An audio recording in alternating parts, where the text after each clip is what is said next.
O mítico Mercadante, o cara que quando era secretário do Comércio Exterior dentro do Ministério da Economia negou, mentindo, negou que o Brasil fosse um país fechado, quando é um dos países mais protecionistas do mundo. O cara que justamente agora está no lugar certo para ele, no BNDES, o Banco de Subdesenvolvimento. Quer dizer, aquele do controle de preços é talvez a ideia mais estúpida, mais testada e que deu sempre errado da história da economia.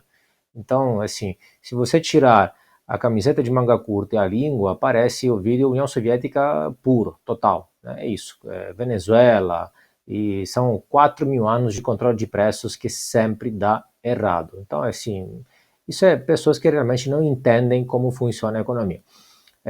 Os comerciantes, eles não aumentam os preços. Até porque se os comerciantes eles não fazem os preços, eles não são price maker, eles são price taker, se fala. Porque se os comerciantes fizessem os preços, então aquela maisena lá que o cara mostra, não custaria, não sei, eu não me lembro agora quanto, mas custaria US$ 1 milhão, inclusive. Então, na verdade, os comerciantes são tomadores de preços. Quem gera a inflação é o Banco Central, quando emite moeda, aumenta a massa monetária, o volume monetário, e aí aumenta, obviamente, a disposição a pagar das pessoas. A cascata, isso chega nos comerciantes, nos produtos comprados, etc. E aí eles notam que as pessoas têm mais dinheiro, os comerciantes notam que as pessoas têm mais dinheiro para gastar, mais disponibilidade a gastar, e obviamente ajustam os preços com base na demanda. Então é exatamente o contrário, é não entendimento mesmo da economia. Além disso, o que posso adicionar? A inflação, ainda mais a hiperinflação, pela qual o Brasil e outros países passaram, é algo muito grave. Pensem que, por exemplo, a hiperinflação da Alemanha foi um dos fatores que levou à ascensão de Hitler ao poder. O Brasil talvez é um dos pouquíssimos países onde teve hiperinflação e não teve basicamente guerra civil, revoluções ou grandes enfrentamentos violentos, etc., que passou por isso de forma mais ou menos pacífica, onde a população não se rebelou. E a inflação e hiperinflação gera um fenômeno chamado o efeito Cantillon. O que é o efeito Cantillon?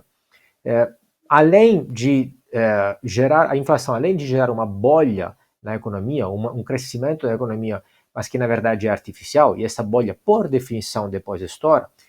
Em segundo lugar, a inflação também gera um deslocamento, um desvio da economia, mas além disso, gera também um aumento da desigualdade, um efeito regressivo. Ou seja, os ricos ficam mais ricos e os pobres ficam mais pobres. Por que isso acontece? Dada a inflação, dado o nível de desigualdade econômica com o qual o país entra na inflação ou hiperinflação, sai com um nível de desigualdade econômica sempre maior. Por quê? Porque a inflação não é negativa para todo mundo, infelizmente. É negativa quase para todo mundo. Mas algumas pessoas se beneficiam. Quem recebe o volume aumentado de dinheiro, de massa monetária que o Banco Central imprime, quem recebe esse dinheiro antes, geralmente os grandes bancos de investimentos, etc., eles detêm mais moeda enquanto ainda todos os preços não mudaram. Então eles ficam mais ricos em termos reais mesmo.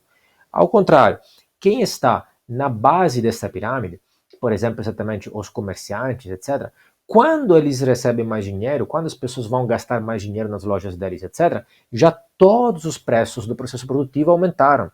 Então eles não ficaram mais ricos em termos reais, eles ganharam mais dinheiro em termos nominais, mais notas, mas não em termos reais. Então acontece, algumas pessoas perdem e outros ganham. Na verdade, quem está devendo acaba ganhando. Pensem, por exemplo, os mais velhos, né, quem não foi muito jovem aqui, no público, se lembrem o que acontecia durante a época de inflação e hiperinflação no Brasil. Quem estava devendo, para ele era bom, porque rolava dívida, e afinal fazia o quê? Negociava. Então, era bom dever. Era o contrário, não era bom. Então, na verdade, gera também desigualdade econômica. A inflação é um fenômeno monetário gerado pelo Banco Central e que tem consequências muito, muito nefastas. Controle de preços não é a solução, é exatamente o contrário.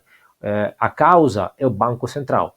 Então, deveria se agir no Banco Central. Ou Banco Central independente, controle do Banco Central, ou nenhum Banco Central, nenhum Banco Central, que é melhor ainda.